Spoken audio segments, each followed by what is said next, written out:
ओम नमः सिद्धेभ्य। नमो जीर्णाणम। सभी को सादर शुद्धात्म वंदन।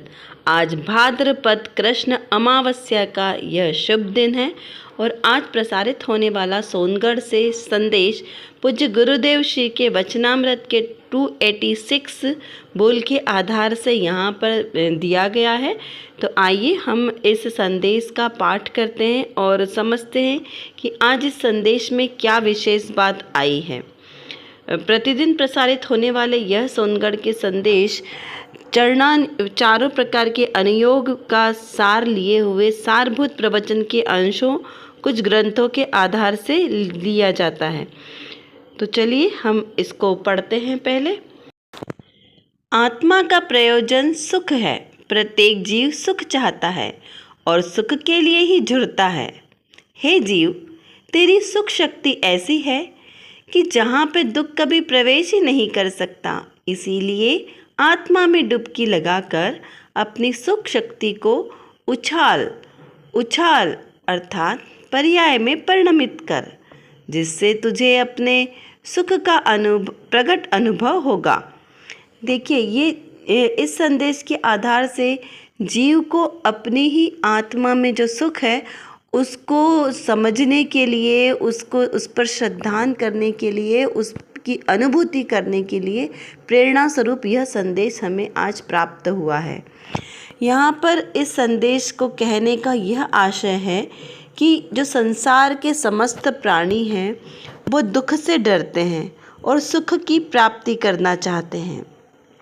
संसार में ऐसा कोई प्राणी नहीं है जो सुख नहीं चाहता, चाहे वो कितना छोटा ही प्राणी हो, चाहे बहुत बड़ा प्राणी हो। प्राणी मात्र सुख चाहता है। उसमें तिर्यंच भी ले लेना, मनुष्य भी ले लेना, नारकी हो, देव हो, चारों गति के 84 लाख योनियों के जीव की यहाँ बात चल रही है, जिसमें भी यानी जो लिविंग थिंग है, जिसमें भी जीवत्व शक्ति है, ऐसे सभी जीव प्राणी मात्र उनकी बात चल रही है।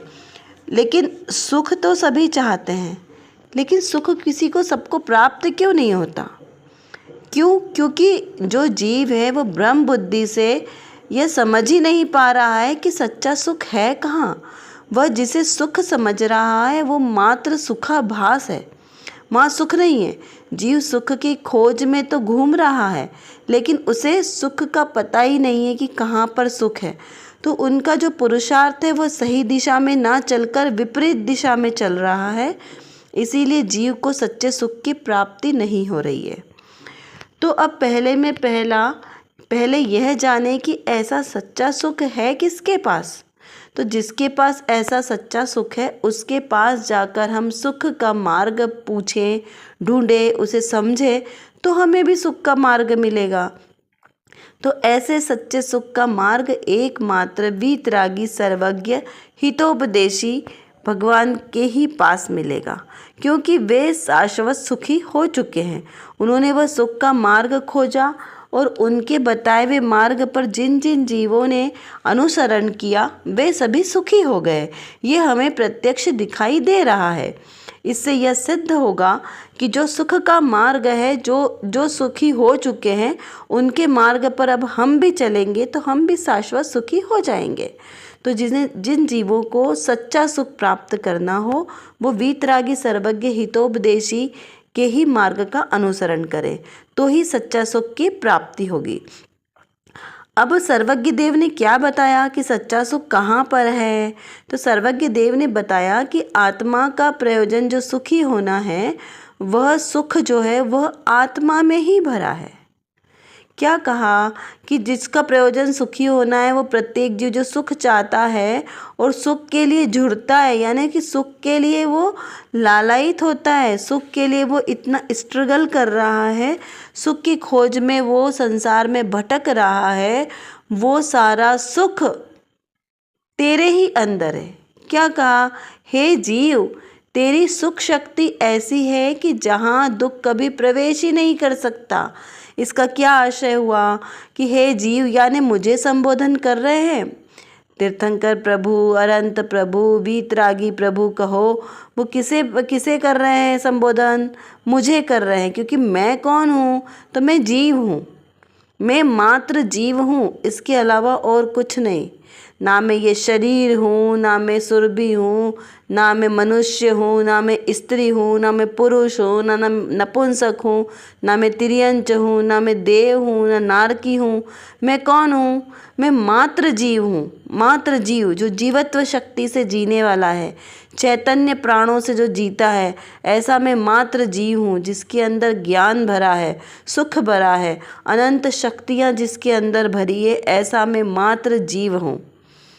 ऐसा द्रव्य स्वभाव से हमको अपनी श्रद्धा लानी है कि मैं जीव हूँ और मेरे अंदर सुख शक्ति परिपूर्ण भरी है। तो ऐसी सुख शक्ति देखिए, सुख शक्ति है मेरे अंदर और दुख शक्ति नहीं है, ठीक है ना। दुख वाला जो दुर्गुण है, विभाव है, वो मेरे अंदर है ही नहीं। तो मैं दुखी कैसे हुआ? मैं तो शाश्वत सुखी हूँ ना। त्रिकाल अनादिकाल से मैं मात्र सुखी ही हूँ। दुख का तो मेरे अंदर में प्रवेश ही नहीं है। तो फिर मैं दुखी क्यों हूँ? क्यों दुखी हूँ? क्योंकि मैंने अपने स्वरूप को अनादिकाल से आज तक नहीं पहचाना। अपने स्वरूप को तो पहचाना नहीं और पर दूसरे के स्वरूप में ही मैं तन्मय रहा, उसी में मैं निमग्न रहा। इसीलिए मुझे सच्चे सुख की कभी प्राप्ति नहीं हुई। जब मुझे पता चला कि मेरे अंदर में ही सुख है और मैं अपने ही सुख के स्वभावी जो आत्मा है मेरा, उसका ही ज्ञान करूं, उसका श्रद्धान करूं, उसी रूप लीनता करूं, तो मेरा जो सुख है वो मुझे प्रकट रूप में प्राप्त होगा। लेकिन अभी भी जानने के, समझने के बाद भी यदि मैं अपने आत्मस्वरूप की महिमा ना करूं, तो मेरे जैसे अभागे की महिमा कौन कहे। और मैं पर बाहर की चीज़ें जो मेरी नहीं हैं, पर द्रव्य हैं, उनमें यदि मैं सुख की कल्पना करूं और उनमें सुख ढूंढने की कोशिश करूं, तो मुझे सुख कभी प्राप्त होगा ही नहीं। क्यों? क्योंकि वहाँ पर तो दुख है। जैसे मेरी आत्मशक्ति में, मेरे जीव स्वभाव में सुख शक्ति ही परिपूर्ण भरी हुई है, लबालब भरा हुआ है सुख। और जो मेरे अलावा जितने भी पर द्रव्य हैं, उसमें दुख भरा हुआ है लबालब। क्या कहा मैंने? मेरे अंदर सुख भरा है और मेरे से जो बाहर है वहाँ पे दुख भरा है। अब मेरे से बाहर में इस शरीर को भी ले लेना।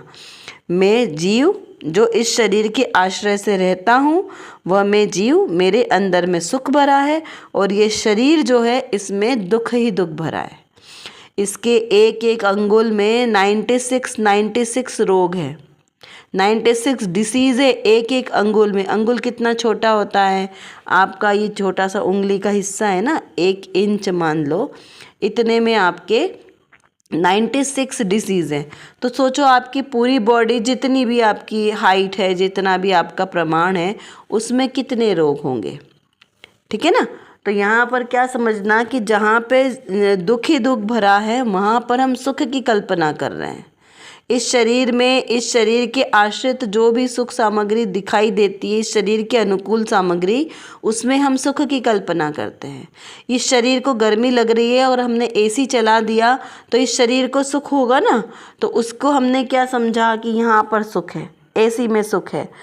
शरीर को भूख लग रही है, उसको अच्छा उसके मनपसंद का भोजन करा दिया तो वहाँ पर सुख हो गया। यहाँ हमने सुख की अनुभूति करी, जबकि ये तो सुख है ही नहीं। क्योंकि इस शरीर और इस शरीर की अनुकूलता की जितनी भी सामग्री है वो भी दुख रूपी है। जब शरीर दुख रूप है तो उसके अनुकूल सामग्री सुख रूप कैसे हो सकती है? वो भी तो दुखी रूप होगी ना। तो अभी हम उस दुख में ही सुख की कल्पना कर रहे हैं, इसीलिए जीव दुखी है। और जब अपने अंदर में ही अगर उसे जब सामर्थ्यशाली आत्मा की श्रद्धान होगा तो ही उसके ही आश्रय से सुख की उत्पत्ति होगी, ठीक है ना। इतना क्लियर हुआ। फिर देखिए आगे क्या कहा कि इसीलिए आत्मा में डुबकी लगाकर अपनी सुख शक्ति को उछाल उछाल। देखिए गुरुदेव श्री यहाँ इस प्रकार 2 बार बोलते हैं ना, उसका मतलब है कि वो और उसे जोर देकर बोलते हैं। ऐसी अद्भुत शक्ति है गुरुदेव श्री की वाणी में, उनकी बोलने की जो अंदर से निकलती है ना वाणी, इस प्रकार। तो यहाँ पर क्या कहा कि देखिए अब जब आपको समझ में आ गया कि जहाँ पे दुख है उसको दृष्टि से हटाओ और जहाँ पे सुख है वहाँ पे अपनी दृष्टि को केंद्रित करो, उसका ही श्रद्धान करो। तो ऐसा सुख सिर्फ मेरी आत्मा में ही है। तो ऐसे अपनी आत्मा में डुबकी लगाकर अपनी सुख शक्ति को उछाल, यानी कि उछाल मतलब कहीं बॉल की तरह उछालना नहीं है, यहाँ पे अपनी सुख शक्ति का अनुभव करो कि कैसी मेरी आत्मा में ही सुख शक्ति है, मैं कैसा परिपूर्ण हूँ, कोई प्रकार का मेरे अंदर में अभाव ही नहीं है, कोई कमी नहीं है जिसके लिए मुझे बाहर में सुख की खोज करने जाना पड़े।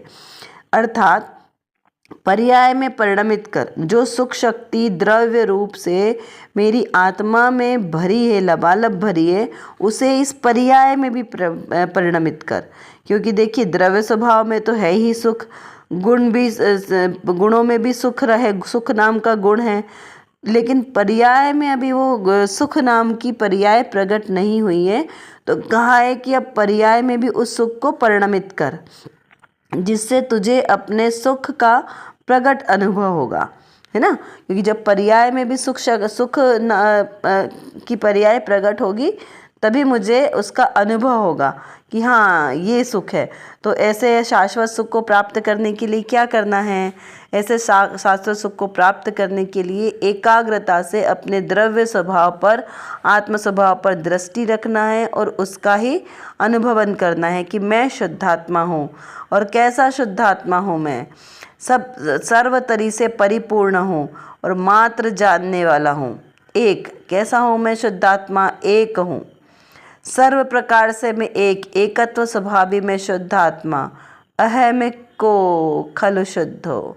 मैं मात्र एक हूँ और शुद्ध हूँ, शुद्ध हूँ मैं। किसी भी प्रकार की कर्म कालिमा मुझ में प्रवेश नहीं कर सकती है। तो इस प्रकार से मैं शुद्ध स्वभावी हूँ। तो ऐसा हमें यहाँ पर अनुभूति करनी है। तो इतना आपको समझ में आ गया होगा आज का संदेश। अब चलिए देखते हैं आज की रत्न कणिका में कौन सी बात विशेष रूप से आई है। श्रोता ने प्रश्न किया है, यहाँ पर प्रश्न किया है कि जीव को शरीर वाला या राग वाला कहना ये तो व्यवहार से कथन है, पर जीव को सम्यक दर्शन वाला तो हम कह सकते हैं ना। देखिए प्रश्न समझते हैं, कितना अच्छा प्रश्न किया है यहाँ पे कि जीव को शरीर वाला या राग वाला कहना, ये तो हमें समझ में आया कि जीव का शरीर के साथ अत्यंता भाव है, जीव का राग द्वेष मोह के साथ अत्यंता भाव है, क्योंकि आत्मा के द्रव्य स्वभाव में उनका प्रवेश नहीं है। ये हमें समझ में आ गया कि द्रव्य दृष्टि से आत्मा शुद्ध ही है और पर्याय दृष्टि से आत्मा को शरीर वाला या राग वाला कहने में आता है। तो ये तो हमें समझ में आया कि जो कहने में आता है यानी वो व्यवहार कथन है। लेकिन जीव तो सम्यक दर्शन स्वभाव वाला है ना, जीव सच्चा तो है ना, तो क्या जीव को सम्यक दर्शन वाला कह सकते हैं ना। तो यहाँ पर समाधान करते हुए कहा कि जीव को सम्यक दर्शन वाला कहना ये भी तो व्यवहार से ही कथन है, इसमें भी निश्चय कथन नहीं, व्यवहार कथन है। जीव तो विज्ञान घन स्वरूप है, सम्यक दर्शन पर्याय तो एक अंश है और जीव त्रिकाली विज्ञान घन स्वरूप वाला है। इस प्रकार पूज्य गुरुदेव श्री के साथ जो रात्रि की चर्चा होती है उसके आधार से यह लिया गया है। तो देखिए यहाँ पे समाधान कितना अच्छा बताया कि जीव को आप शरीर वाला कहो, राग वाला कहो या सम्यक दर्शन वाला कहो, तीनों क्या है? एक ही बात है। अब हमें लगेगा कि अरे हम तो इतने समय से बोल रहे कि सम्यक दर्शन प्राप्त करना है और अब उसको भी व्यवहार बोल दिया, तो फिर जीव करे क्या? जीव ना रागी है, ना द्वेषी है, ना सम्यक दर्शन वाला है, ना केवल ज्ञान की पर्याय वाला भी जीव नहीं है। क्या कहा? एक समय की जो निर्मल पर्याय है जीव की, निर्मल पर्याय कौन सी है? केवल ज्ञान की। तो वो जो निर्मल पर्याय है वो भी जीव नहीं है, क्योंकि पर्याय है ना। तो जीव पर्याय नहीं है, जीव क्या है? द्रव्य है। जीव त्रिकाली द्रव्य है, कुटस्थ है, टंकोत्कीर्ण है, अखंड, अभेद, अस्पर्शी, अविनाशी, ऐसा अनंत गुणों वाला ऐसा क्या है? जीव है। जीव पर्याय नहीं है, जीव क्या है? द्रव्य है, त्रिकाली है ना मूल। तो जो पर्याय है वो क्या है? ज्ञान गुण की पर्याय, श्रद्धा गुण की पर्याय, चारित्र गुण की पर्याय, सम्यक दर्शन, सम्यक ज्ञान, सम्यक चारित्र रूप की जो पर्याय है ना, क्योंकि ये 3 तो गुण है ना, अब गुणों की तो पर्याय भी गुण रूप ही होगी ना, तो वो जो पर्याय है वो मैं नहीं हूँ। जो ये मोह राग द्वेष की पर्याय, ये विकारी पर्याय है, और जो अविकारी पर्याय है वो कैसी है, श्रद्धा गुण की सम्यक्ता आदि। जो सम्यक्ता आदि जो पर्याय है ये श्रद्धा गुण की शुद्ध निर्मल पर शुद्ध पर्याय है ना।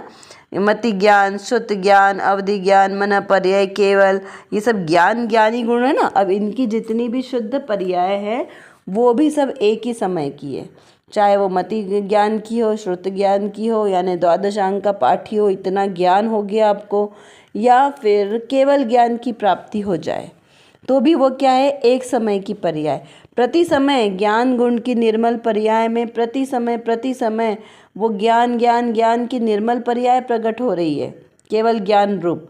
लेकिन क्या हो रही है, प्रति समय अलग अलग अलग अलग अलग पर्याय प्राप्त हो रही है, और वो कैसी है, एक समय की। उनकी आयु कितनी, एक समय के बाद वो विलीन हो जाती है, फिर नई पर्याय प्रकट होती है, फिर विलीन हो जाती है, फिर नई पर्याय, फिर विलीन। जैसे समुद्र में लहरें उठती है, फिर विलीन हो जाती है, फिर लहरें उठती है, फिर विलीन हो जाती है। तो इस प्रकार वो लहरों का क्या विश्वास करना, आज एक लहर दूसरी लहर, हम उसको पहचान भी नहीं सकते कि कौन सी लहर थी। ऐसे ही ये ज्ञान गुण की निर्मल पर्याय भी प्रति समय जो नई नई उत्पन्न हो रही है, इसका विश्वास नहीं है। विश्वास किसका करना है, वो जो द्रव्य स्वभाव अचल है, अस्थिर है, स्थिर है, वो अखंड है, जो अपने स्वरूप से चलायमान नहीं होता, ऐसा द्रव्य स्वभाव वो विश्वसनीय है। जीव त्रिकाली विज्ञान घन स्वरूप वाला है, यानी विज्ञान घन यानी विशेष ज्ञान वाला। तो यह जो आत्मा है, जीव है, यह सामान्य और विशेष दोनों रूप से संपूर्ण है, परिपूर्ण है। तो यहाँ पर हमें इतना समझना है, द्रव्य दृष्टि से और पर्याय दृष्टि से। द्रव्य दृष्टि से मैं एक शुद्ध सुख स्वरूपी हूँ, और पर्याय दृष्टि से अगर देखें तो व्यवहार में सम्यक दर्शन आदि पर्याय मेरे इस आत्मा की पर्याय के रूप में प्रकट होती है, किंतु फिर भी मैं अखंड हूँ। जब जीव अपने आप को स्वयं अपनी सम्यक दृष्टि समझने लगे कि मैं सम्यक दृष्टि हूँ या मैं मिथ्या दृष्टि हूँ, तो यही उसका मिथ्यात्व है, क्योंकि द्रव्य स्वभाव से आत्मा ना तो सम्यक दृष्टि है और ना मिथ्या दृष्टि है। कभी आत्मा के अंदर मिथ्यात्व का प्रवेश होता नहीं है, और सम्यक स्वरूपी तो आत्मा पहले से ही है। जो सम्यक दर्शन आदि है ये इसकी पर्याय है। तो द्रव्य स्वभाव तो त्रिकाली शुद्ध ही है, त्रिकाल यानी तीनों काल में, ना पहले कभी था, भूत भविष्य वर्तमान, तीनों कालों में सदा काल वो शुद्ध ही है और मात्र जानने वाला है। इस प्रकार हमको चिंतन करना चाहिए। चिंतन के लिए आपके पास प्रश्न दिए हैं, आप उनका बारंबार चिंतन करें और उसका स्वयं से ही एकाग्रता के साथ उसका समाधान स्वयं खोजें। इस प्रकार जब आप चिंतन करेंगे तो ही हमारी दृष्टि सम्यक होगी। तो चलिए, आज की हमारी कक्षा का समय यहाँ पर पूर्ण होता है। हम अपनी वाणी को यहीं विराम करते हैं।